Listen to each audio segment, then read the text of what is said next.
This is the Doctor, President-elect of the High Council of Time Lords. I am definitely a madman with a box. Anyone for jelly, baby? I'm the Doctor. I'm 904 years old. I'm from the planet Gallifrey in the constellation of Castobrus.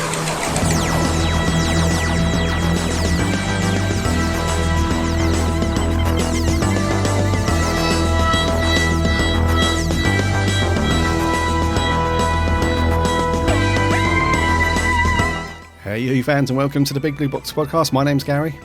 My name's Adam. And welcome to episode 51. We are back. We're back, yes. Back in a hot seat. And I'm back home after a 6 weeks exile. So I'm not recording in a car or trying to find a quiet room at some friend's house. I'm home, sat next to the cat. So yeah, back in my comfort zone. Awesome. It feels like we've been away for a lot longer than what we have. It really does, actually, yeah. I was just thinking that. Yeah. It's one of those things where you get into a routine, I think. And then when you don't do it for even just a little while, it's like, what is it we say there? I remember, yeah. I wondered if you were going to get the Big Blue Box podcast in one go on your first take, and you did, so you still got it, which is... Just about. I've still got it. Yeah, a lot of people find it a mouthful. That's funny when I see sort of people talking about it on YouTube or just mention this. It seems quite a mouthful. Should we change the name? No, too late now. Should we just call it the BBB? The BBB. Yeah. Nah. I kind of like that, but no. It doesn't have the same charm. No, it doesn't. No, it sounds a little bit too much like BBC. Yes. Yeah. And we don't want that. No, we don't want that. So how you been? I've been really, really busy, but good at the same time. Yeah? Yeah. So we've both been busy with stuff, but yeah, it's just one of those times where, because we were going to take a week off anyway, because just life, I suppose. Yeah. Life and stuff, and busy, and needed to take just a week's break. Some time out. Yeah, and then I started a new job, so I've been up and down a little bit. I've been up in the northeast, because that's where the office is, and getting my head around all that. But just like you, mate, I'm back home and settled and ready to rock and roll. Yeah, cool. So yeah, just been doing just normal, boring, lifey job stuff, really. What about you, buddy? Well, yeah, I mean, as I say, I've had to sort of I had to move out for sort of nearly 2 months out of my home, so it's been a bit of a mad couple of months. But it's also been fun. And in that week off that you mentioned, that was my birthday week, and I went down to Wales. But it wasn't Cardiff, Wales, which I've still got to do. We really want to go to the Doctor Who experience down there, but I will get there one day. I was more sort of Anglesey way, but I did go and try and find the location of the 5 Doctors, because while I was there, I was just looking for any locations I was near, and I realised I was right on it. Oh. So I kind of dragged my aunt and uncle around all these tiny little roads in Wales, trying to find the sort of, the beginning of the 5 Doctors, like the Eye of the Eye of Orion, isn't it? Yep. That sort of broken castle, and there's the steps where the first Doctor gets swallowed up by the thing. And I was thinking, we were right on it. Now, unfortunately, there was a bit of tension that day just because it was raining. People were a bit blur, and and I didn't want to push it because we got so close. And I found the steps. I've got a picture of me on the steps where cool. Richard Hundrell gets swallowed up. You know, those curly steps. Yep. But I couldn't find the castle because by the time we got there, the actual place had closed up, and it was a bit of a nightmare. But I was so close, I was gutted. We were sort of driving home, and I'd got my picture on the steps, which I was pleased with. But I really wanted to find that little bit where the Fifth Doctor and Turlough and all that are looking out across. Yeah. Because I could see all the landscape around me. I could visualise like Cybermen on the hills, and there's loads of that slate, that's in the 5 Doctors. Loads of that around. I really felt like I was there and that. But yeah, so close, but no cigar. No cigar, yeah. No. Sounds but cool. I did try. I thought it was my mission to get a Doctor Who location in while I was there. I think I probably went past a hill that was in, that had a Yeti on it at some point. Mm-hmm. So I was very close to that as well. But yeah, so a good week. And I did go to Port Merion, which is one of my favourite places. So I did a bit of filming down there for a future vid. Coolio. So yeah, a good week. I managed to pack a lot in. Yeah. Nice one, man. Yeah. Have we done the 5 Doctors? Yes. Did we do that? I'm sure we did. We did that. Yeah, we did. Yeah. I think that might be my only 10 out of 10 story. That must have been a while ago. Was that last Was year? it? Oh God, you're testing me now. I don't know. I'd have to look back on our little spreadsheet, but I think it was. Yeah. Yeah. I may have chickened out and given it a 9 out of 10 because in my head, I love that story. I could just watch it. Actually, yeah. It was No, episode 19. And have you got the score there? Did I give it a 10 out of 10? You gave it a 10. I did. Yeah. Oh, right. I thought I might have bottled it and given it a 9 because 10 out of 10, it's got to be something pretty special. Not special. Yeah, I gave it a 9. Yeah, it's a cracker. Yeah. Followed afterwards. Actually, yeah, that was because that was right after. That was the first one we did after Series 8 had finished. Oh, was it? Oh, Yeah, wow. yeah. Oh, gosh. This is scary how long ago this is all, it's all going a bit too quick because Series 9 is just around the corner, isn't it?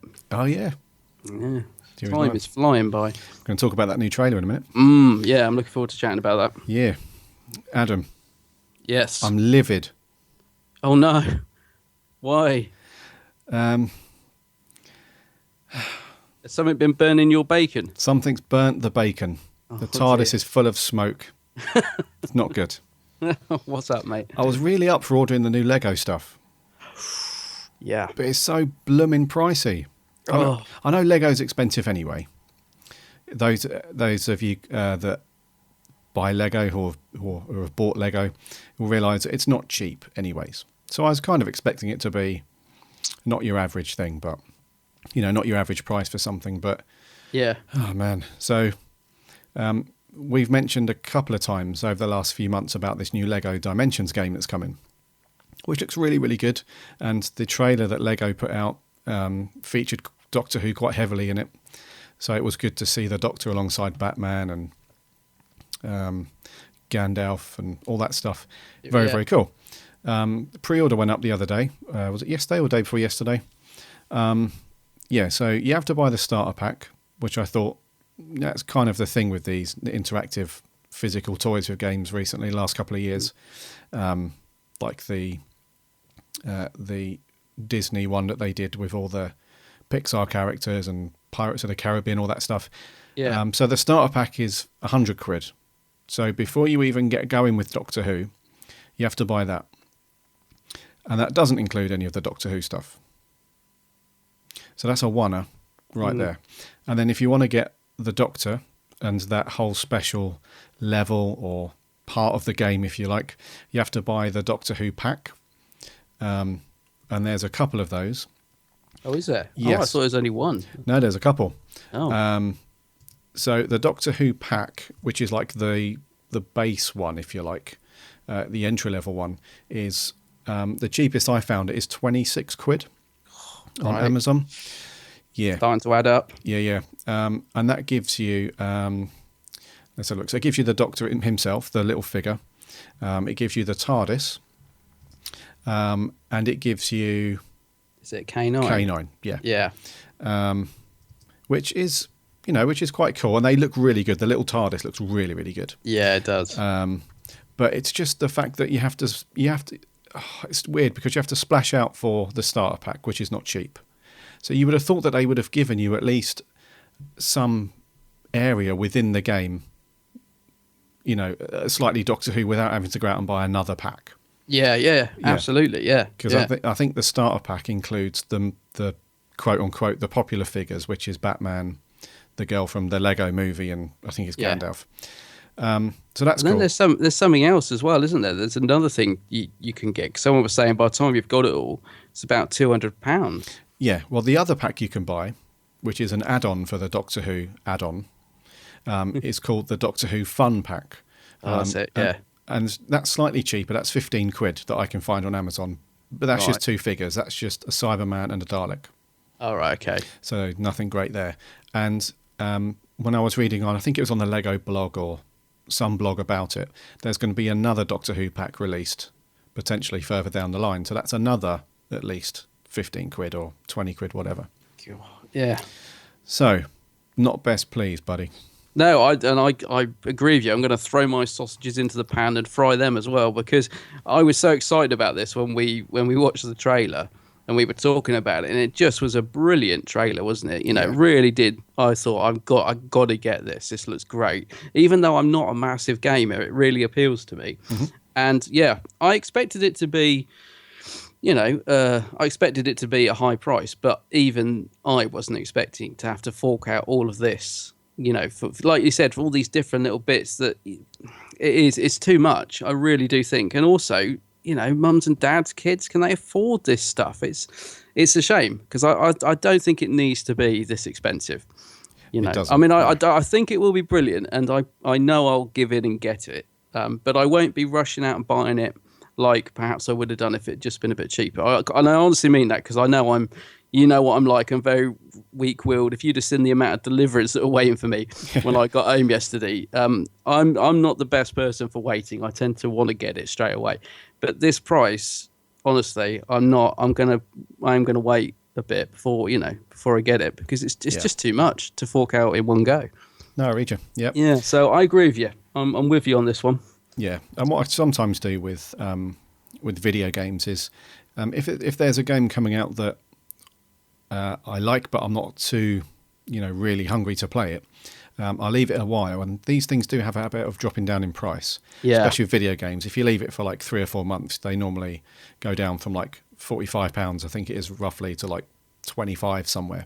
Like Sainsbury's or Tesco normally throw up a deal somewhere, or they're bound to, aren't they? Yeah. I've got a feeling though that this isn't going to drop anytime soon, purely because of its Lego and the popularity and stuff. I imagine it will come down a bit. Probably at Christmas there'll be a deal or something, but I think I'm going to have to sit this one out because I'm not paying, what is it? So 25, yeah. So I'm not paying 140 quid or 150 quid, whatever. As much as I love Doctor Who and as much as I love Lego, I don't love paying that much immediately when I know it's going to be cheaper later on. So, well, also, and there's so much other stuff. I mean, it's not cheap being a Doctor Who fan, is it? I mean, there is so much great stuff coming out in the minute, and you sort of, like I said, I'm not very good at curtailing my spending, but at some point you have to sit back and think, right, there's all this stuff. What am I gonna? I can't buy it all. It's all becoming just a very big marketing tool, and it's great because there is some great stuff out there. I mean, I really want the new 12th Doctor Sonic remote control TV remote, the one that extends and stuff. Just looks fantastic. I'd love to get that. I know you've got I've got the 10th Doctor. 10th Doctor one as well, and I would really like that. And that's at a really good price at the minute. They've just reduced it to around about the 50 quid. And how much did you pay for yours? I got mine for, I think it was 50 quid actually at the Doctor Who Experience, I remember you got it for a decent price, I mean, that's something else I would just love, So, a lot of good stuff out there, but it's getting pricey being a Doctor Who fan. It is indeed. It really is. Yeah, and the thing is, let's just continue the rant a little bit more. Okay. So, I was up in Newcastle last week, and I wandered into HMV, as you do, and they had quite a large section there for movie and TV soundtracks. Oh, yeah. So I thought, okay, cool, let's have a wee look. And all of the Doctor Who soundtracks are all in my Spotify. Yeah. I haven't got any physical CDs of Doctor Who music. Oh, right. I've got some on vinyl, but I haven't actually got a CD because I listen to pretty much everything digitally anyway. Yeah. So everything's just saved in my Spotify, which is cool.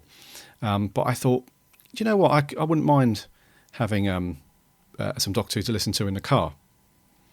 So I was looking through all the other TV soundtracks. Loads of them were like $3.99. I thought, that's cheap. Let's have a look. Got to Doctor Who, $13.99. All of them, even back to Series 2, the Series 1 and 2 stuff. No, it's just, I know what you're saying. Yeah, you're just not going to pay it, are you? I was thinking, actually, did they have the latest one, the Series 9 soundtrack? They did. Do you remember? Yeah, and was that the same price? No, that was $17.99, I think. Yeah, see, that's probably the only one I would be tempted to pay anything near that price for because it's 3 discs.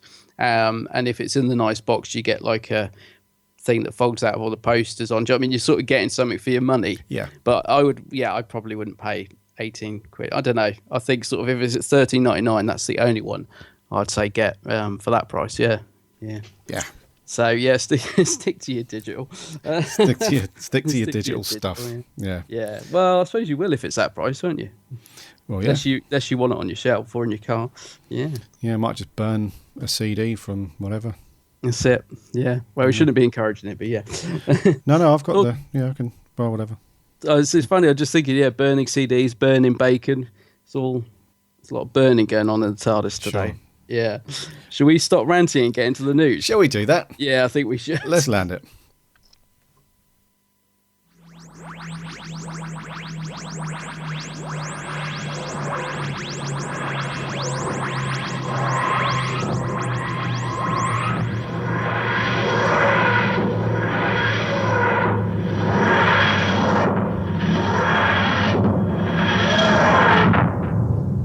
Kabloom. Love that. Yeah. Love that. So first up in news, our US friends are going to get a very cool cinema trip coming up soon. Yeah, so BBC America and a company called Fathom Events have arranged a special 3D cinema showing of last year's two-parter to finish up Series 8, which is Dark Water and Death in Heaven, on September 15th and 16th. You'll be able to book tickets to go to a full-on 3D screening with Dolby Atmos as well, which is the swanky new sound format from those guys. Do you know what, Doctor Who, they do, the BBC, they do spend a decent amount of money on decent kit these days. Yeah, which is good. Yeah. Just as I read that, and I joined the dots then, a Doctor Who in the cinema in 3D and Dolby Atmos. It's quite cool. So, yeah, so I'm not sure. I think, yeah, if US guys, if you go to fathomevents.com, I think tickets are already on sale, and it's on the 15th and 16th. So that'll be a really cool one to lead you nicely into Series 9.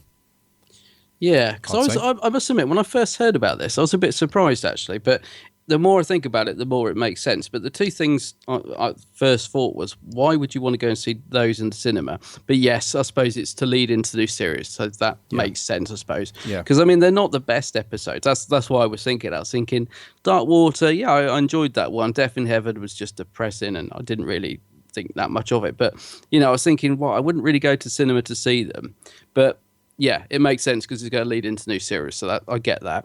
But then I was thinking in 3D. That was the other thing that surprised me because I didn't know they were filmed. Well, they weren't filmed in 3D, so I assume they've been sort of digitally altered or whatever they do. Yes. But I found that so strange. I was thinking in 3D, so I was a bit miffed when this was first announced, just because of that. And I thought, well, I don't know that I'd bother going to see them in the cinema because I didn't think they were that great, and B, how are they suddenly being put in 3D?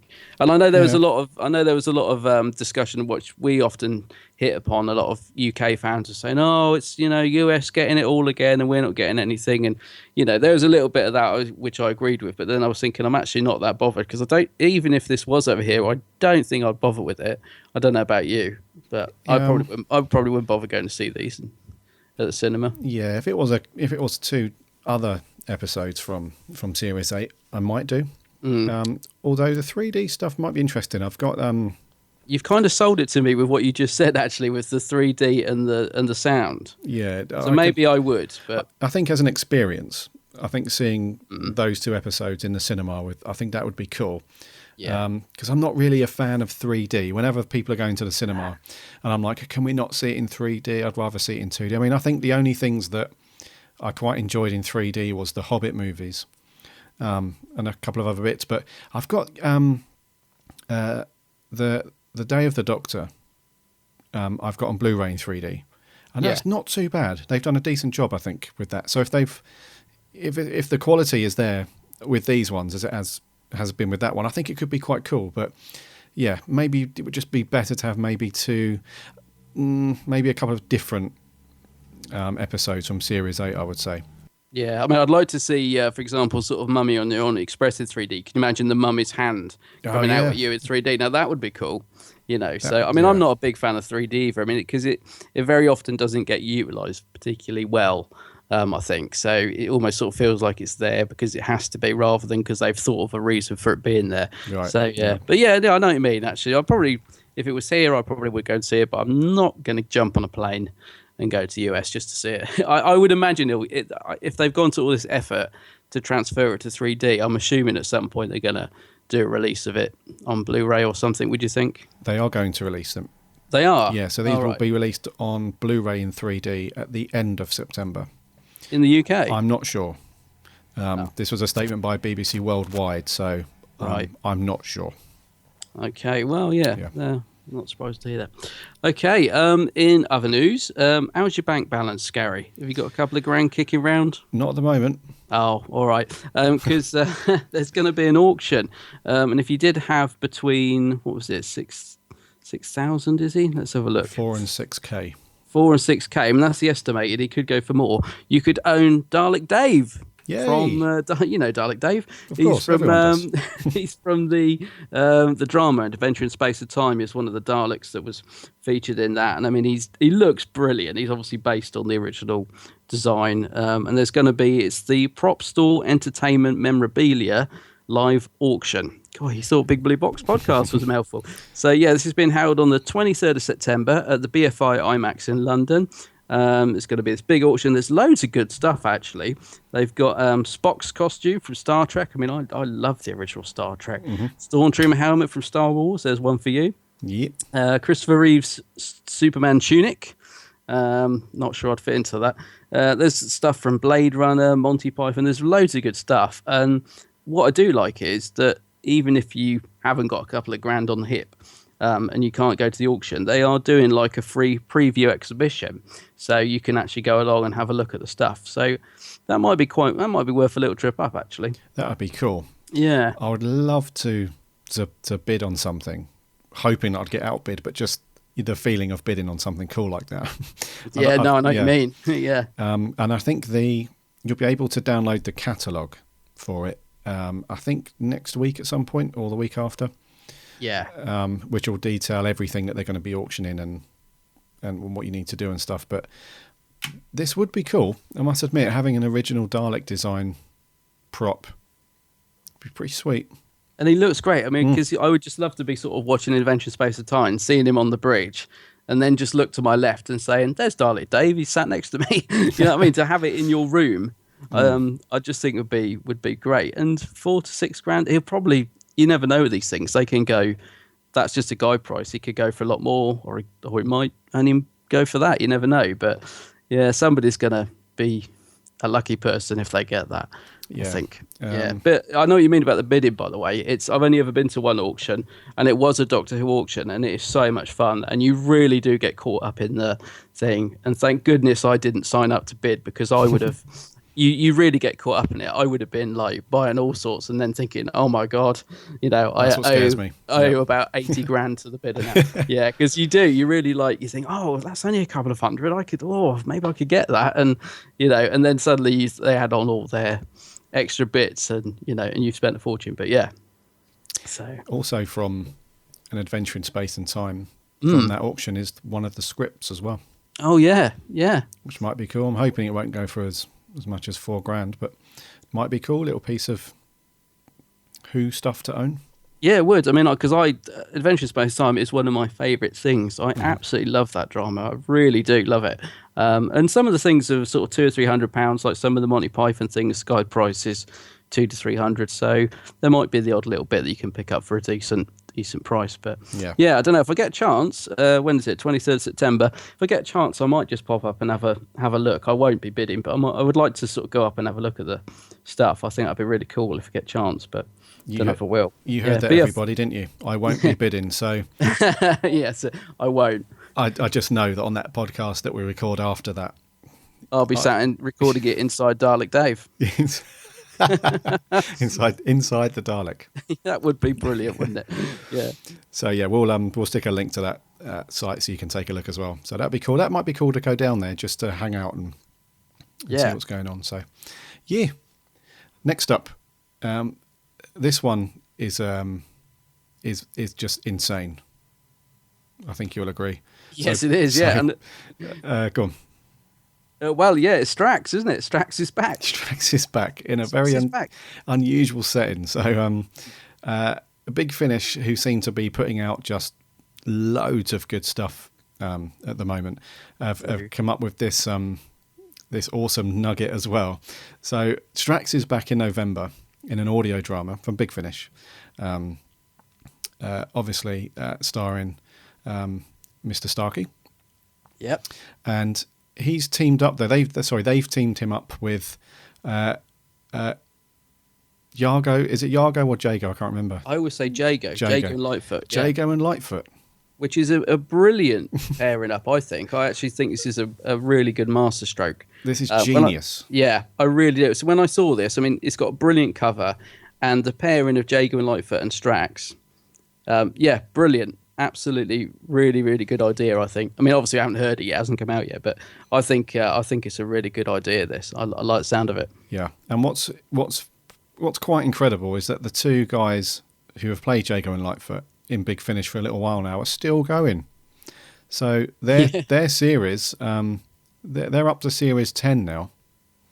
These are really popular. I mean, I have to admit, I'm ashamed to say it because I've got so much Big Finish and I've got such a big backlog to still listen to that I haven't actually got any Jago and Lightfoot. And I'm ashamed to say it because I've heard it's one of their best ranges and people really sort of rave about them. So at some point, I am going to have to pick some of these up. And I don't know if you can. I don't know if you can just start with this one. I don't know if it's going to be like self-contained. I think it probably will be. So I might pick this one up because I'm seriously tempted. But they're meant to be brilliant, the Jago and Lightfoot audios. Have you got any? I haven't. No. But I have pre-ordered this one already. This. You have Jago Lightfoot and Strax. Yep. Yeah. But yeah, up to series 10. I've only ever seen the box art and so on for one of them. And I was really surprised. I think, the very first one, it's a really cool design they've got for the logo for Jago and Lightfoot. It is. Yeah. It's really cool. So I might be tempted to check it out now, though, because these two guys were really funny in The Talons of Wing Chiang, weren't they? Yes, they're good, yeah. They're very, very good. So it could be cool. It could be a really good audio to get into.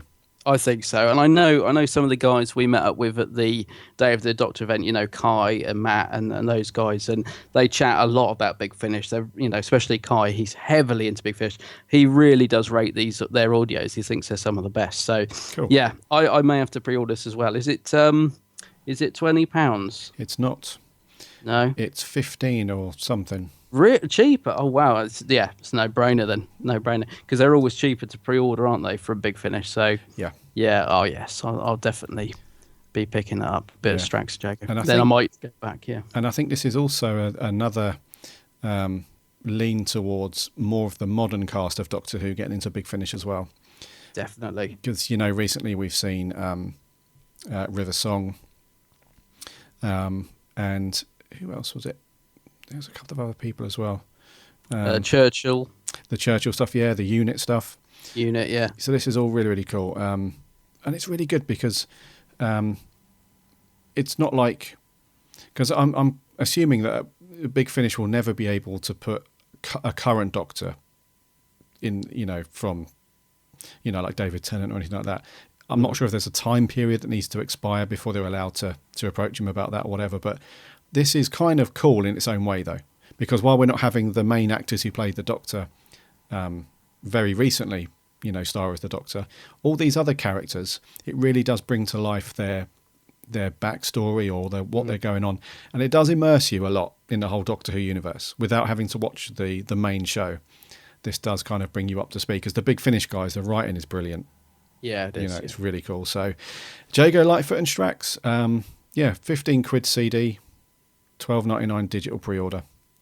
When's it actually come out? It's November. Oh, November. Okay, yeah. I'm going to be pre-ordering that. I mean, there's just the ones you've mentioned there as well. So much good stuff coming out. I've just ordered the Sixth Doctor one. His last adventure, which I'm really excited to hear that as well. They've actually brought the date forward slightly, so that's coming out soon. Yeah. So yeah, loads of good stuff. Once again, a lot more money, but yeah, I think. But with them, I do think it's good stuff to get, good value. Yeah. Right. I'm just looking. We have got a bit more news, but we should talk a little bit, I think, about the Series 9 trailer before we get on to the last bit of news, because that dropped a couple of days ago. Where are we? I've lost track of Where are what. we? Friday, yeah. Was it this week? Yeah. Yeah, it was Tuesday or Wednesday. Tuesday, yeah.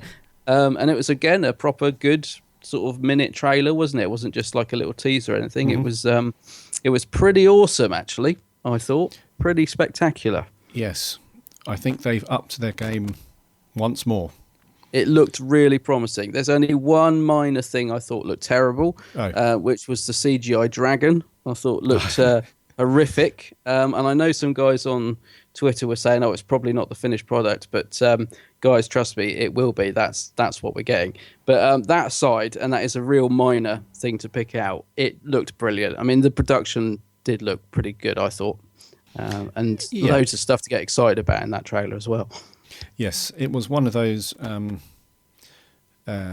trailers that's kind of been the norm for Doctor Who since, really, I guess, since sort of partway through Matt Smith's era, where everything just got huge in terms of like this kind of cinematic look, and you know, it was kind of episodes that wouldn't feel out of place going to the cinema watching them.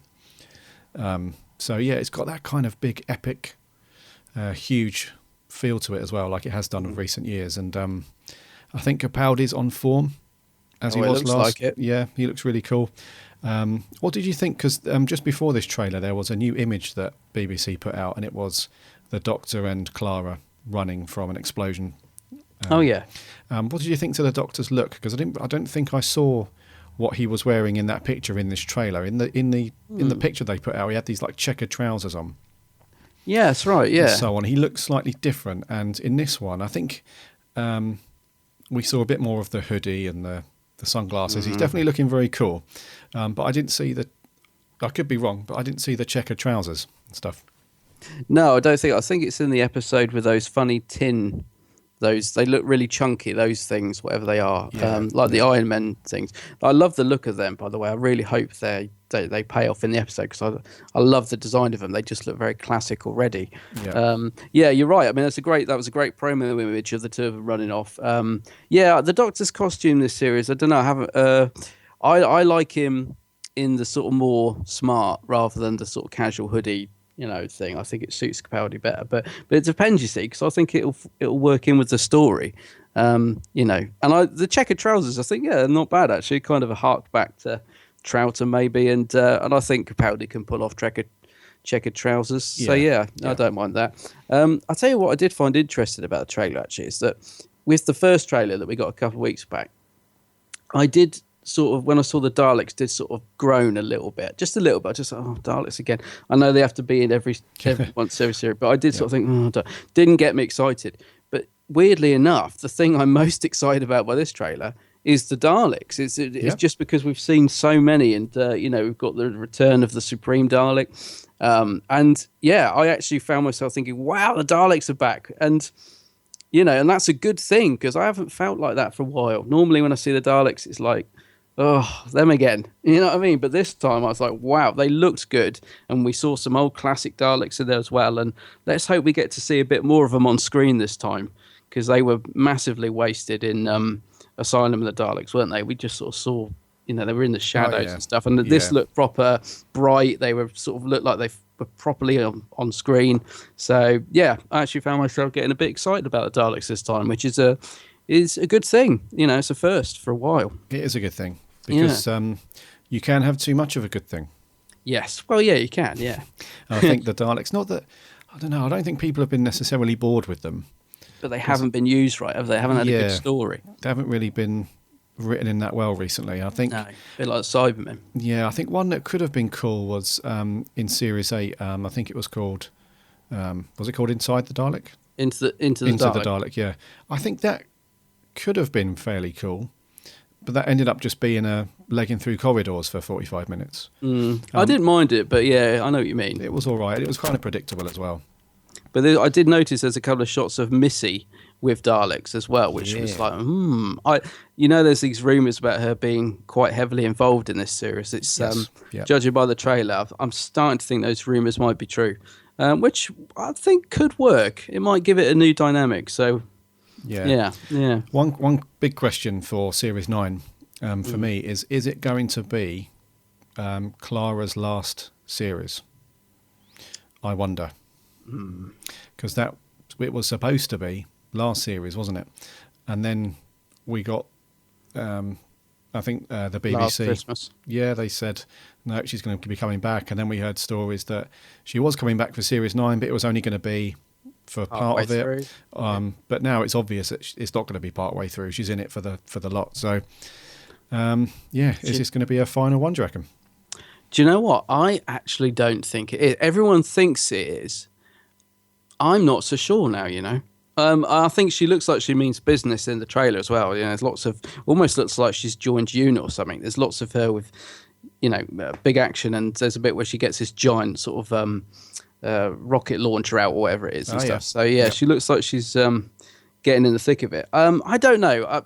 50-50 of this. I think it is time she moved on, but I'm not so sure she is leaving now, to be honest with you. I think it's good publicity for the BBC to keep sort of, you know, dropping these breadcrumbs out there and making us think she's leaving and stuff, but I'm not so sure. I don't think she'll stay around too long, but I mean, there's also all these rumours about the series being sort of cut short next year, isn't there, and only being specials, and there's a big rumour that she was due to leave in the second one of those or something. I don't know. Yeah. So yeah, I don't know. My gut feeling is that I don't think she's going to leave this series. No. At the minute, yeah, I'm just not sure. I don't know. If you'd have asked me a couple of weeks ago, I'd have been, yeah, she's done. But I'm just not too sure now. Yeah. But I kind of think she should. I have to be honest. I kind of think she should. But I guess it depends what Series 9 is like. You know what I mean? Yeah. Maybe she'll go off freelancing, like Martha Jones or something. Yeah, well, yeah, it looks like I can imagine her and Martha actually with those rocket launchers. But I don't know. I think it's strange.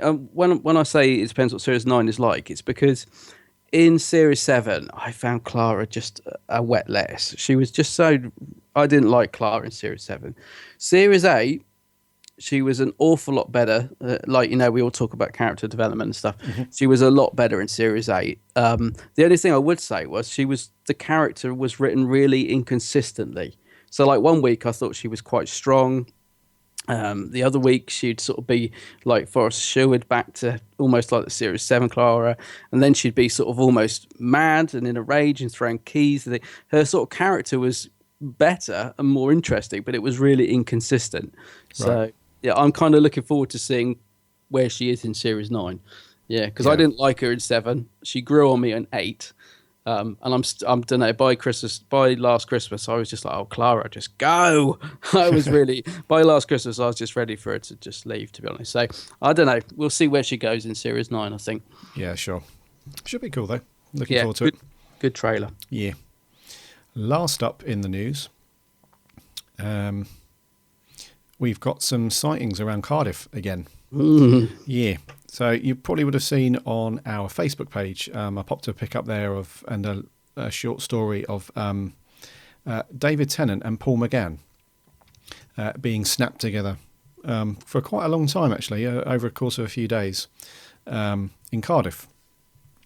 Now, I don't want to read too much into this because they're two guys who have played the Doctor who are in Cardiff, where the BBC make Doctor Who, doesn't mean that they're involved with Doctor Who. No. However, it is very cool to think that they could be.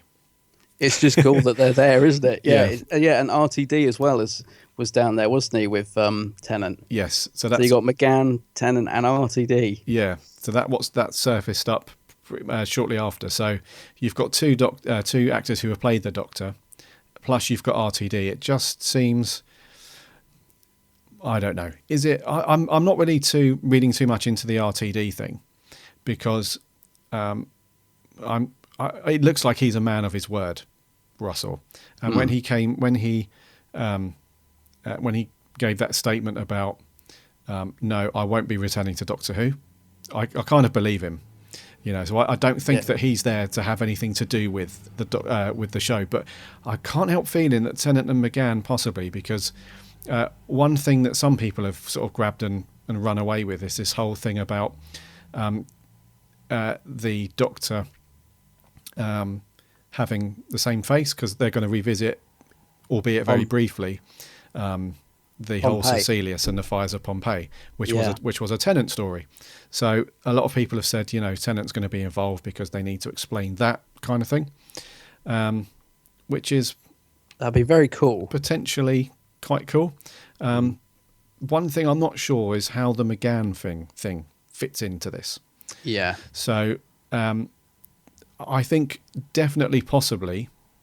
I think I like that. I think potentially, maybe, definitely, in theory, possibly, the whole Tennant thing could be true with this whole explaining the Doctor's faces and stuff.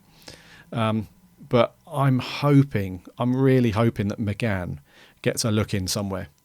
I would love that. I would absolutely love it if McGann appeared in it. It's difficult, isn't it? Because there's always lots of set visits. So whenever somebody sort of classic is spotted down in Cardiff, there's rumours start. Like, Katie Manning was at the console, and Janet Fielding, there was a picture of her Capaldi. So there's always this thing of it's just a set visit. And I think with RTD, that's probably the case. But it's just the fact that we've got 3 of the big guns down there at the same time. Mm-hmm. That's the thing. I just think, I don't know. Like, there's a set visit, and then there's 3 of the big guns down there at the same time. It's just like, I don't know. Maybe it's because I want to believe, because I think, but yeah, I don't know. There's a bit of me that thinks some of these rumours could be true, and I'd just love to see McGann back in it. Yeah. And Moffat knows how much the fans love McGann, and how we want more McGann. So. Yeah, fingers crossed. Yeah, fingers and toes crossed. Yeah, it would be cool. And I don't, it would be. It's a shame if it's been sort of spoiled, because it would have been the most unbelievable surprise. But I don't really care about that. If it is true, I just think brilliant. Yeah, and I don't think there was any, because I know that McGann does the convention circuit, and I don't think there was anything going on in Wales, or especially Cardiff, at that time. I'm pretty sure there wasn't a convention, because I know that Showmasters, who do the London Film and Comic Con and Collectomania, they do a Cardiff version, but it wasn't on then. Yeah, and also McGann, because I've been keeping an eye out, because I have met McGann, but it was years ago, and I got him to sign the With Nail and I thing, and I've kind of been desperate to get a Doctor Who photo signed. Hi, Adam. Hi. Hi. This is quite a special moment.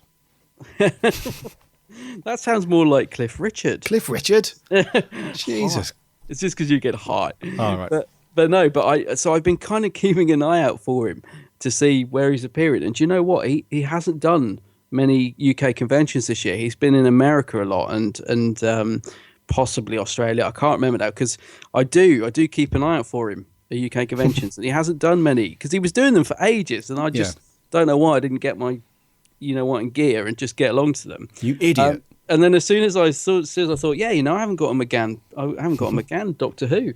As soon as I decided that, he seemed to sort of disappear off the circuit. Oh, man. The chances are it's nothing. Yeah, he's not down here for anything like that. Yeah. The thumbs are twiddling. The cogs are turning. The cogs are turning, yeah. We shall see. We'll see. Yeah, that's going to wrap for news, I think. Yeah, a lot of good news. A lot of good stuff. Dude. Yes. What are we doing this week? This week, well, it's about time we did a Troughton, isn't it? We haven't done a Troughton story for a while. Mm-hmm. And so this week, it's The Mind Robber. What have you done to them? They're no longer human beings, just fictional characters. Now, if you consent to take my place here, they can be released. You really would do that? No, my dear sir, you would. Once you've taken up your post here, it could be your first official task as the new controller. I see. How very ingenious. I take it then that you agree. No. My answer is still no. How very unfortunate.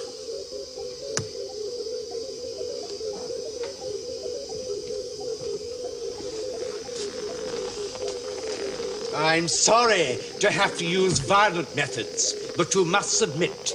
You have no alternative. I have yet to see a robot that can climb. You cannot escape. But we will play your game a little longer. Yes. Oh dear, it's very pantomime, isn't it? That bit. Yeah, it's very like Doctor Who villain. Yeah. Little evil cackle stroking a cat somewhere. Yeah. Right, so the Mind Robber. The Mind Robber. Yeah. You're right, we haven't done a Troughton.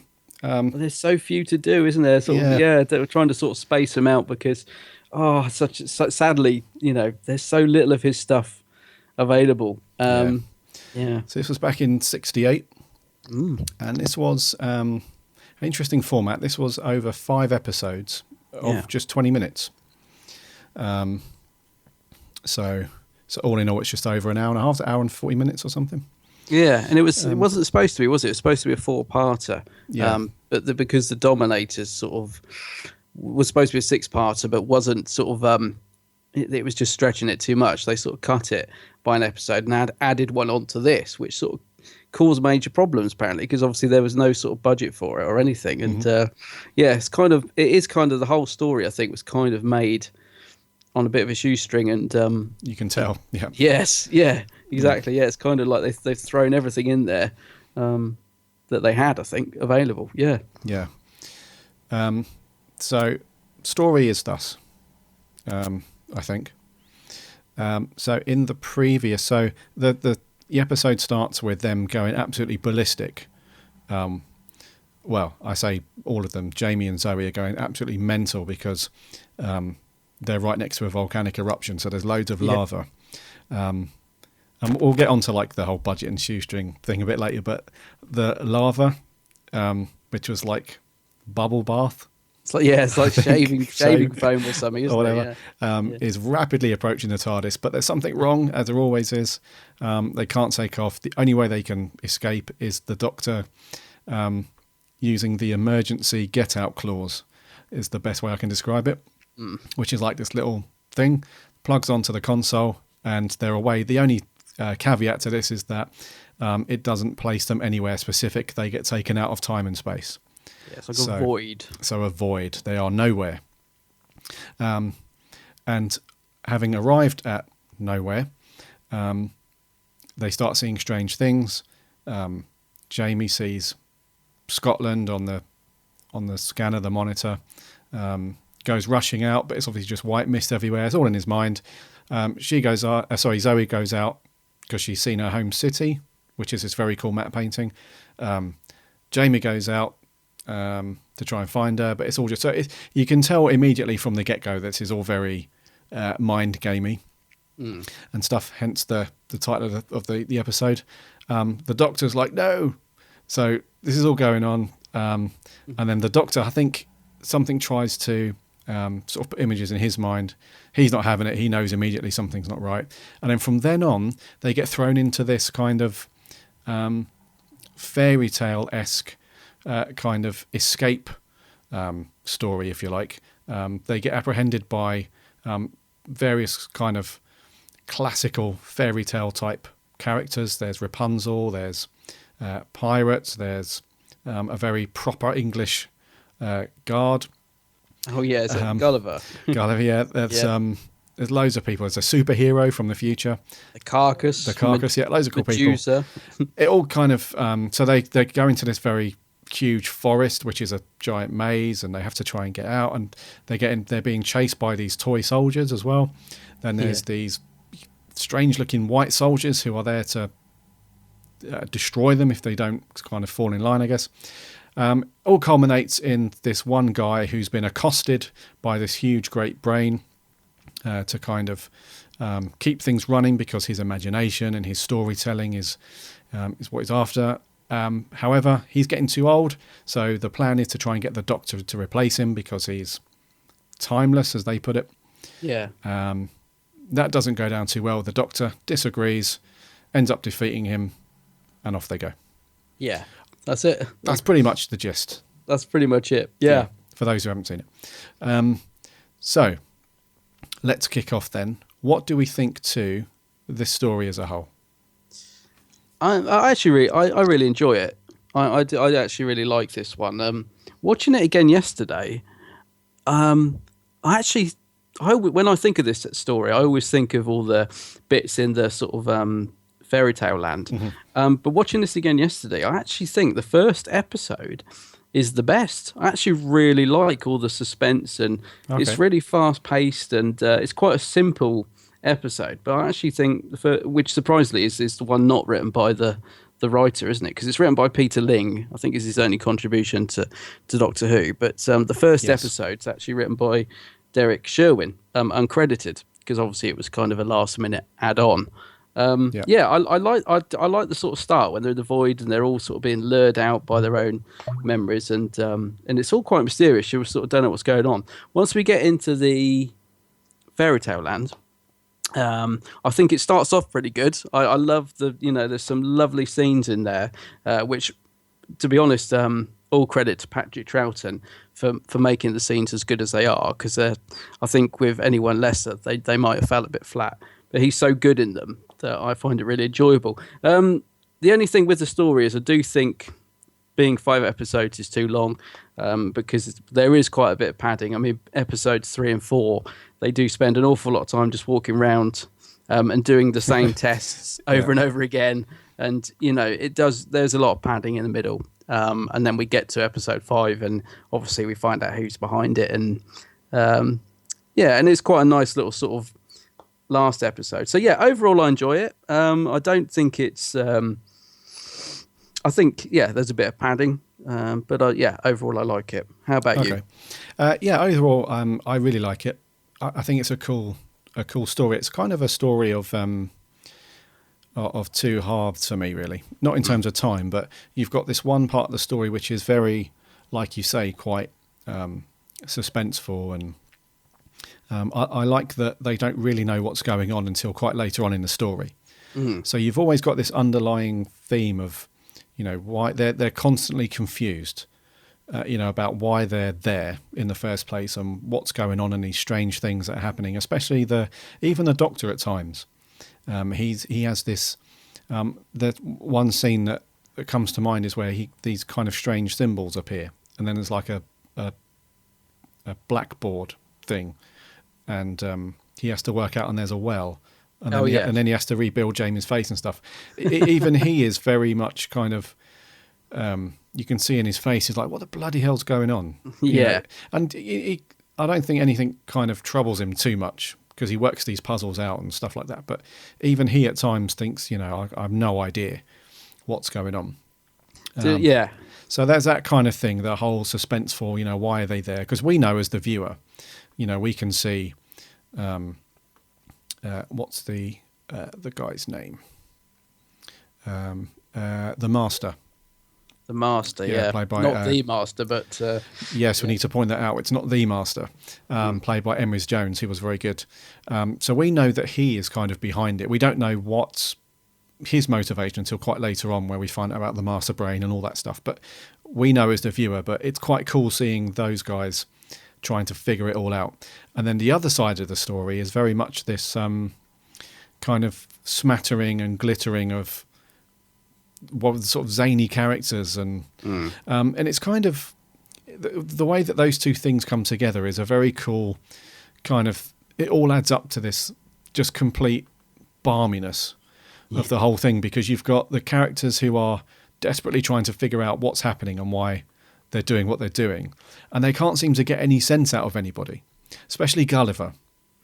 His character, he speaks in this very old English way, and he can't see the toy soldiers at many times. I love that. Yeah, I love it when he's just I will let them know. I will let them know, sir. And he's just there, and they're walking past him, and he's brilliantly not seeing any of it. And I just love all that. Yeah, which is cool. So he can't see what's going on, and they can't seem to get a straight answer out of him, and he's trying to, I don't know. So it's kind of cool how those two things come together, and it's not until the very end where everything, as it does with Classic Who, it kind of all sort of writes itself in the end. But I like the story for that fact, that there are two things going on and they kind of come together at the end. I agree. There's some nice ideas in it as well, actually, just going back to Gulliver, because he can only talk because he's fictional, he can only talk what's written in the book. So everything he sort of says is kind of straight out of the literature. And that's a really nice idea, I think, because until that's pointed out, I just assumed he was just talking the way he does. And I was thinking, but then when the Doctor says, "Oh, I know who you are now," because you can only speak, what you've been sort of written about. I thought that's a really nice idea, and there's lots of little bits like that. I think I was just going to go back and say I think Troughton is superb in this. He really sells it. Even scenes where, because there are scenes where he's got to play, it takes him a bit long to sort of figure stuff out that we figured out sort of 10 minutes ago. But he really sells it well, I think, when he's doing all the games, the bit with the kids as well, when he's working out what's what do you make of a sword, and all that. And he's really sort of playful with it. And it's, all those little scenes, I think he's brilliant in it. And in episode 1, when there's all that tension, because if you think about it, there's not an awful lot going on in terms of the story, but there is a good tension there. Like with Troughton sitting saying, I'm not going out. And, I think all three of the cast are good, but I think Troughton really sells the scenes well, which perhaps could have, possibly fell a bit flat otherwise.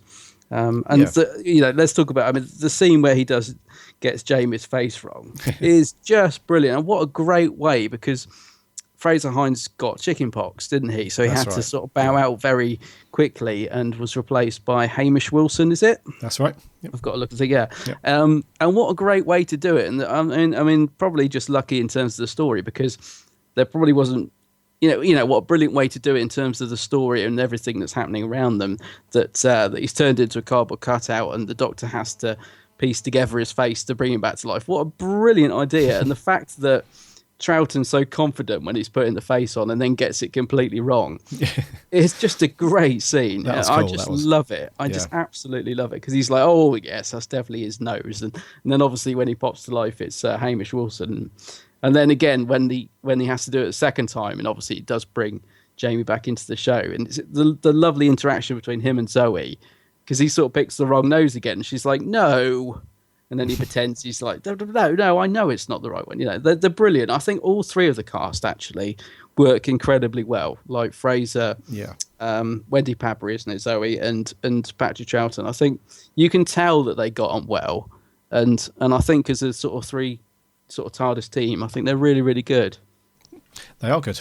I thought they were very cool in this, because you have some episodes in the classic years where companions have a habit of not really doing much. They could just kind of run around screaming and are no use whatsoever. And I know that some of the early Sarah Jane stories were a bit like that, where she didn't really contribute a great deal in terms of sorting anything out, but she did a great job of screaming and that sort of thing. But I think in this they were, there was a few times where Zoe was a bit screechy, but not too much. I think she was, like you say, they all work very well together. This is one of those episodes where the chemistry is very, very good.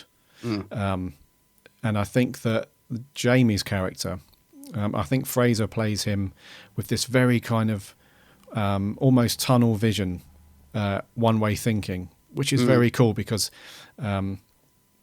it's quite cool when we've seen companions who have got a very strong will and are strong-minded and can stand up to the Doctor. So Rose had that at times. Donna Noble, she was very much like that, and that really works well with the Doctor's character. When you have somebody who's very strong, that can kind of bounce off of him and not just let him lead the way all the time. And they did that very well in this one. Actually, you're right about Zoe as well, because she is a good screamer. She does do a good scream, but they have given her more, because she's quite intelligent as well, isn't she? That's right. She works out the maze, and I can't remember what she says. Like, there's two lefts to every right or something. She's got a bit more to her than just screaming. Whereas I think some of the earlier companions perhaps were sort of lumbered with just falling over and twisting their ankle and screaming and that sort of thing. So I think they're really good. I do tell you what I love about the first episode as well is that the TARDIS feels like a bit more epic, even though we only see one more little room. But it's just the fact that they talk about it. They're like, Jamie's sort of like, I'm going to go and get changed, and the Doctor's off to make something in his little room, and then Zoe comes into that little room, and we see this sort of, I think we only see one wall, but do you know what I mean? You see another room in the TARDIS, and even though we don't see loads, we get the feeling that the TARDIS is just this vast ship, And that's something I kind of miss in the new series, to be honest with you, because we often, like Journey to the TARDIS, was so looking forward to seeing more of the TARDIS, and it was an absolute shambles. But in the old series, you just, even if you didn't sort of necessarily see that much, you just got the feeling that it was massive. And I love that we see a bit more of the TARDIS in this story. And I can't believe they actually painted the TARDIS white for that sort of 3-second clip of the Doctor coming out of it. Do you know? Oh, yeah. I was thinking they've actually, because I looked on the production notes, they actually painted it white just for that scene, which I don't know if they'd have done that now. They'd have just digitally enhanced it, wouldn't they? Or they something. would now, but, yeah. Yeah, it's a lot of effort for literally 3 seconds of screen time. But yeah, I just liked all that. Talking of special effects, actually, something they would have done now in CGI, I'm sure, is the unicorn. And obviously in this, they've actually got a proper horse and pretty much super glued this horn to it, the porn thing, and then got it to run in some warehouse in Croydon. I mean, there's a lot of effort gone into it, which again, these days would probably be so easy to do. And it doesn't look that bad, actually, does it? I mean, I can't see apparently it had some harness keeping that thing on its head, but I couldn't see it. Could you? I thought it looked all right. It was fairly well done. I think you're right. I think they used some kind of glue because you can't see any straps or elastic bands or anything. No, I think it looked all right. I mean, some of the things that don't look so good are the Minotaur, but they keep it very brief, don't they? The Minotaur, I know that it's probably better when it's in the shadows. The carcass looks horrendous and is horrendous. But I do like Medusa because I've got a bit of a nostalgic love for stop-start animation because it kind of reminds me of like Jason and the Argonauts and that sort of stuff. So I actually really like Medusa. I know it looks very dated and whatever, but I do like the Medusa. I think that looks pretty cool. Yeah, she did look cool. I like that, the whole stop motion thing. It's got a very very cool look to it, which you can't replicate really. Yeah, it's classic of its time. And the way that that Jason the Argonauts as well, the way they did Medusa there was great. So, I would have liked to have seen her move a bit more because all we saw was the snakes in her hair really. But at the hand. Yeah, but I guess, like we said earlier, they would have had a pretty small budget, I would say. So they probably blew most of it on Medusa's hair and the unicorn and stuff. But because I'm amazed there's actually location. They went all the way to Sussex to film those rocks. I'm amazed they didn't do that in the studio as well. Like some of the decisions seem crazy now. They probably were really normal back in the day. Yeah. But the bit where Jamie's by the rocks and then it cuts back to the studio with Rapunzel and I can't believe they went all the way to Sussex to film like that 1 minute scene by the rocks. Where he's climbing. Seems mad. But it adds something to it, I think. Yeah, it does. And I think the way that they did that when you say that they went to Sussex to do the rock climbing thing and then it was up in the set, I think because I'm not sure if it's just because it's in black and white, although you can tell anyway, but there was quite a cool consistency throughout each episode. There wasn't any one scene or anything, apart from the unicorn bit. There wasn't any one scene really that leapt out and I thought, oh, they did that like a month later, or they did that like, on a different camera or something like that. It's all fairly consistent, which you don't always get with the classic stuff. So that was quite cool. Yeah, no, I know what you mean. Actually, yeah, it's pretty well. It's pretty well directed. I'm just looking. Oh, it's David Maloney. Yeah, David Maloney is the director. Yeah, it's well done. Considering, like you said, I mean, they were under pressure, and I know, having watched the little documentary on the DVD, that Troughton was pretty annoyed when he was given the extra episode where it's just the three of them, because he was like, well, we're doing twice as much work in one episode as we'd normally do. And he was sort of feeling the pressure because it was sort of midway through filming the series. So they were all a bit tired by then. And so I don't know whether that adds to the performance though, because I feel like he's a bit slightly tetchy in that first episode. And I feel like he's sort of, because he's getting quite sort of erratic, isn't he? And I really like it. I don't know. I don't know if it's just part of it. Troughton. But Troughton, yeah. Yeah, it's I mean, like you said earlier, he's on form for this one. He's very, very cool. There is one tiny thing though that I don't even know if it's worth mentioning, but there's one tiny thing that kind of I wish Troughton wouldn't do so much, and that is the the shouting after the companions' names and the little whines so much. There was at the end of a lot of scenes, you have this thing where they kind of close off the scene with the Doctor in this big kind of hump, like, you know, at the beginning of the scene where, you know, stuff's kicking off. You know, you can just say, Jamie, no. Oh, I know what you mean. You know, yeah. oh, Jamie and Zoe. Yeah, and then at the end of the scene, it's like, oh no. You know, it's got. He has a habit of, and I'm sure this is just, you know, all part of the charm and stuff, but it just seems like it's just all the time. It's like, Jamie, oh no, and then like, you know, you're off to the next scene and stuff, and you think, yep. Yeah, there's a lot of that at the end as well when they're turned into fiction, isn't there? He's a bit like that. Yeah. I love that bit, actually. I must say, at the end, when he's sort of thinking, oh, I've got control of it now, and then he goes to say his name, the Doctor this is, and then he realises as soon as he says his name, he will become fiction. Oh, yeah. And I thought, that's brilliant. I really like that. But it did make me wonder why he doesn't become fiction when the Master writes him in. That was the only thing. I don't know if there's a reason for that. Do you know what I mean? I was thinking, why does it have to be him that says it? I don't know, but a minor thing. One of the notes I've made, actually, it's the first time I watched this. I don't know how old I was, but was I loved the first cliffhanger where the TARDIS exploded. Oh, yeah. Because obviously I know, you know, I wasn't born when this went out. And so the first time I watched this was on VHS, I think. And I just remember thinking, oh, what a great ending. And watching it again yesterday, the memory cheats, because I always thought it ended with the TARDIS exploding, but we actually do get another little scene afterwards with them spinning on the console, don't we, into sort of the smoke. Mm-hmm. And I always thought that was part of the next episode, so I was a bit like, oh, because I haven't watched this one for a while. And obviously there's that famous, you know, scene of Zoe's pert little bottom on the console, you know, as it's spinning round. But I kind of wish it had ended when the TARDIS exploded. Actually, I was almost a little bit disappointed that my memory of it wasn't as clear as it was. You know what I mean? When it exploded, I was like, I still love that ending. But then we got this extra little bit of them on the console, and I was thinking, oh, that should have been next week. But it's probably because the episodes were so underrunning on time anyway, weren't they? Because like you said, they're only like 20 minutes each or whatever.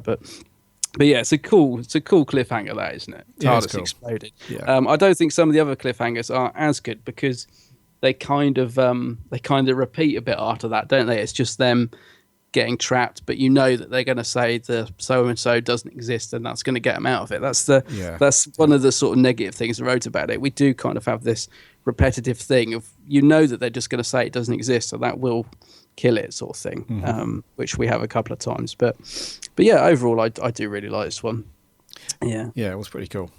What do you think of Emrys Jones as the Master? Because I did describe him a bit pantomime before in his performance, but it's not bad pantomime. It's not he's behind you villain, but he's a little bit theatrical, isn't it? But it works. There was a few moments, there was a few moments where he did go a little bit panto, but I think overall he was very good. He kind of reminded me a lot of the Professor from The Web of Fear. Oh yeah, that's it. You know, they've got that same or very similar look, and how they and how they are, like very old school British and big guys with beard and stuff.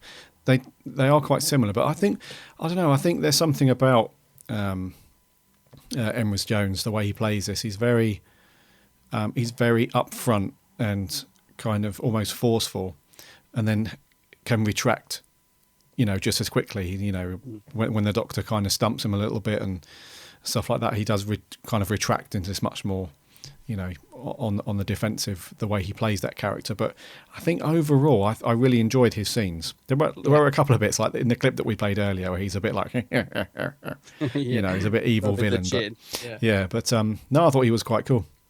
Yeah, no, I thought the same, actually. Yeah, I thought he was quite good, and he works well with Troughton. Yeah. And I thought there was when I first watched this, I watched this a couple of years ago now, the first time. And I remember when I first watched it, I thought, is that the Great Intelligence? Yeah, I was thinking that. And I think that must get a lot of people when they've watched this for the first time. So I was even thinking it yesterday, and I mean, I've seen it a few times before, but as I say, not for a while.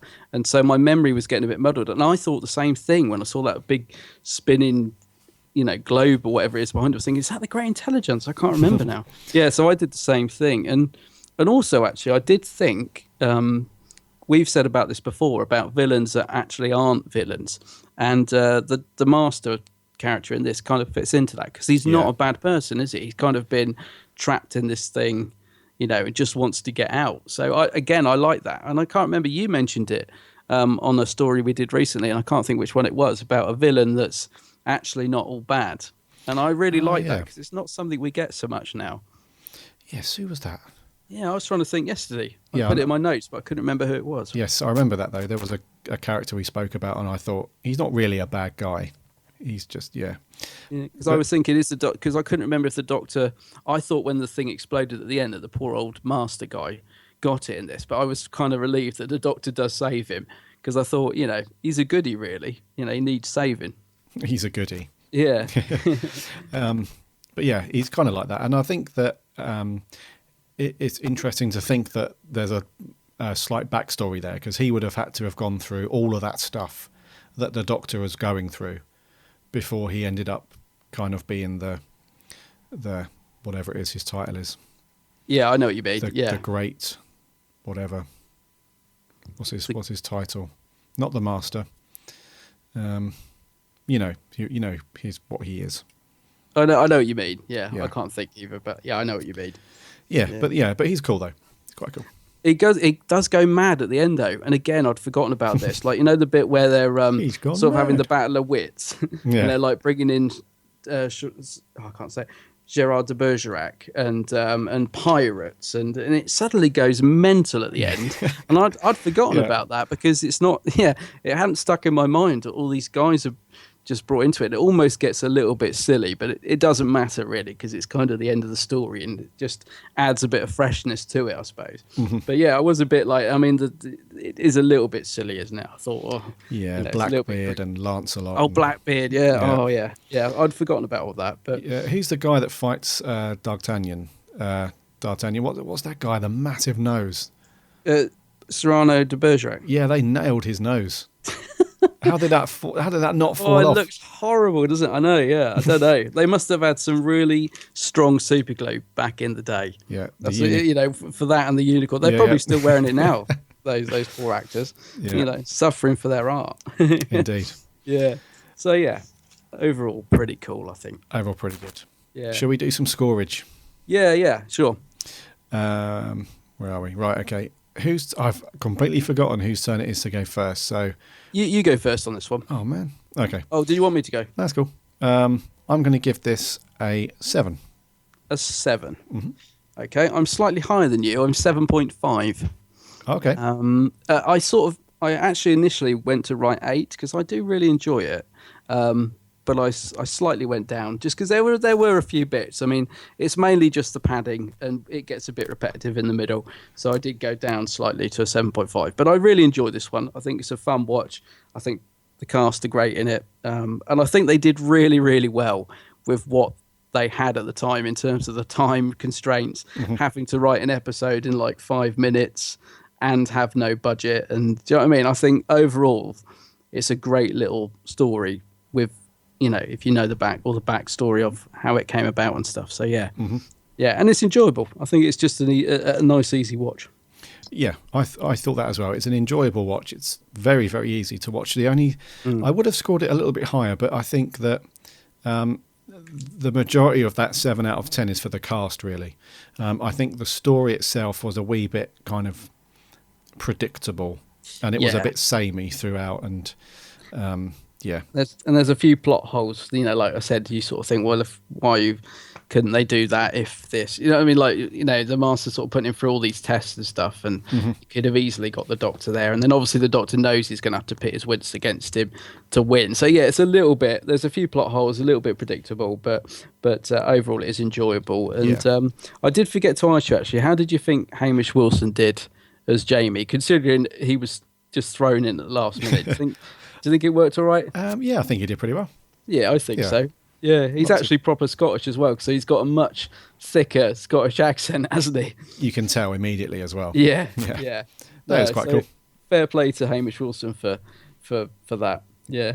Yeah, Brilliant. Probably my favourite scene in it, actually, when he gets his face wrong. Just love it. it is funny. So, yeah. So 7 and a 7.5 for you. Yeah. What did our listeners think? Considering we've been away for a couple of weeks, you guys have still jumped on here and given us your thoughts, which is really cool. Thank you very much. So Nick Gill, hey buddy, he's put, well, as a Troughton fan, I was always a little disappointed with this one. It doesn't really get going and is an episode too long. Some interesting ideas, but not one of my favourites. Okay. George Coppen, not usually a fan of long 6-part stories, but this one is brilliant. I love the idea for this episode, and the cliffhangers are fantastic. One of my, if not my favourite Troughton episode, 8 out of 10. Cool. Callum MacArthur, haven't watched this one. Got to go out and buy it. Have to wait until I go to a convention at the end of August. All right. Well, I hope you enjoy. Yeah, I hope you enjoy, mate. Oh no, I hope I'm saying this right. Oh no. Yeah, it's another one of those. Fionn Walsh. Oh, it's Finn. Finn. Yeah. Oh, I asked him. Finn Walsh. Very good story. It's one of those sit down and watch in one go. 8 out of 10. I'd agree with that. You can watch it all in one go. It's pretty good. Yeah. Kieran Knight. Really like it. Very fun and creative. The second Doctor is awesome as always, and Fraser Hines has mastered the Scottish accent. And the robots are very cute. The fight scene between Zoe and Carcass is silly, but it's the land of fiction, so at least there's a reason for that. Very enjoyable. 8 out of 10. Yeah, I'd forgotten to mention that fight scene actually, because that is probably one of the low points. But again, I think Troughton saves it just by being silly, so I can overlook it. Because he's like, "Don't do anything rash," and it just made me laugh, because I was about to write, "Oh, dreadful fight scene," but then he said that, which kind of saved it. Do you know what? Fight scenes weren't that great back in Classic Who. No, they weren't. No. There's one with Adric that springs to mind, which is just laughably embarrassing to watch, but. Is that the one where he kicks that robot? Yeah. Yeah. Visitation. Visitation, yeah. Oh, man. Anyways. Right. Ben Smith. This one is very overrated by the fan base. Ooh. It just feels too long, a bit boring. However, this is probably due to the fact that they never needed to add another episode. It gets very silly at the end and pretty much repeats the same cliffhanger. Having said that, the idea and setting of the episode is extremely original and clever, but a 4 out of 10. Yeah, I do agree about the cliffhanger getting repeated. I did think that as well. I just think it would have made a cracking 4-parter. Yeah. That's all. Yeah. And it does go a bit nuts at the end. Yeah. Will Lloyd, absolutely superb. One of the Troughton gems. It's full of wacky ideas and a brilliant setting, and that first episode is absolutely superb. He gives it 9 out of 10. Oh, cool. Last up, Lewis Palmer. I bought this and watched it recently and really loved it. I can see why many people like it. It's not up there with the likes of The Invasion or The Moonbase, but it's really solid on its own. The idea that they used to cover up Fraser Hines' absence was frickin' ingenious. Yeah. Overall, a great piece of 60s Who, and although a bit silly towards the end, still holds up really well. 8.5 out of 10, smiley face. Oh, cool. Yeah, I think, and also I was thinking yesterday, because I watched this pretty much all in one go, and I was thinking, I have to remind myself, these weren't made to be watched as one whole thing. So I guess if you were watching it one a week, it would, it would flow better. Mm-hmm. Do you know what I mean? You wouldn't get so bored in terms of the repetitive nature of it, I suppose. Yeah. Yeah. I had a couple on Geek's Handbag. I had Jace House. He says, when the show pushes the boundaries and comes up with a unique, compelling story, the writing in this one was great, and the way they wrote Fraser out due to being away was brilliant. Only a story like this could have done it and done so much ease. Yeah, it did work well. And he also mentions Wendy's spacesuit, which I think he particularly liked. Harry Walker, he said the Mind Robber is a gem of a story. He's totally in awe of it. It's not strictly science fiction, but that doesn't bother me because the fundamental notion of the adventure through time and space is fantastical. Oh, I like that word. Fantastical. And venturing into the world of fiction is even more fantastical, and I totally dig it. Funky and quirky, my highlights being the unicorn and Jamie's change of face. Patrick Troughton is charming, and this excellent story is one of my favourites of his. Ultimately, one of my favourites of all time, and he's given it a 10 out of 10. Whoa. Brilliant. Okay, cool, Harry. I must admit, I do agree with you, Harry. It's great. Do enjoy it. Yeah. Yeah. So what are we going to do next week? Next week, we've got a Smith episode next week. Matt Smith. We're going to be doing Hyde. Hyde. From Series 7, isn't it? Is it 7? 6? No, it's 7. Yeah. Yes. So easy to lose track. Do you know, I remember when this was being advertised. I can't believe it's already a couple of years ago. Yeah, so we're doing Hyde next week, Matt Smith episode. So we'll put the thing up and give us your thoughts on that one. Yeah. I remember the post. I don't remember the advert or the trailer, but I remember the poster. I remember seeing the poster for it. That's exactly what I'm thinking, which is why I think it's Series 7, because that's when we were getting all these big movie posters, and that's exactly what I'm thinking. Whenever I think of Hyde, that's what I think of, that poster, of it kind of looking through the glass or whatever, Yeah, cool. Should be a good one. Yeah, haven't done a Smith in a while, that'd be good. Yeah. So I think that's going to wrap for 51.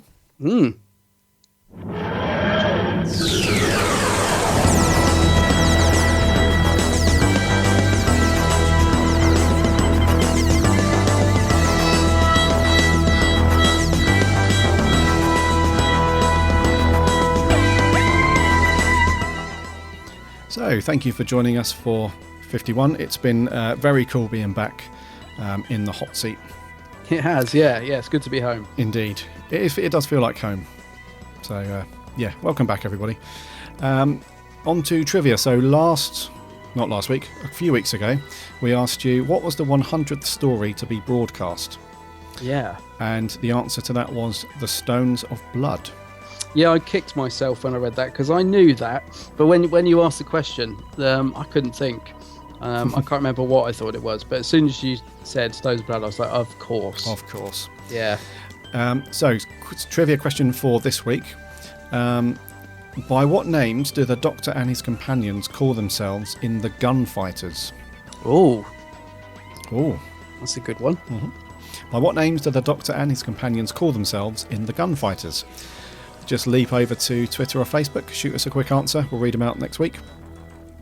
Did anyone get Stones of Blood right? I don't think so.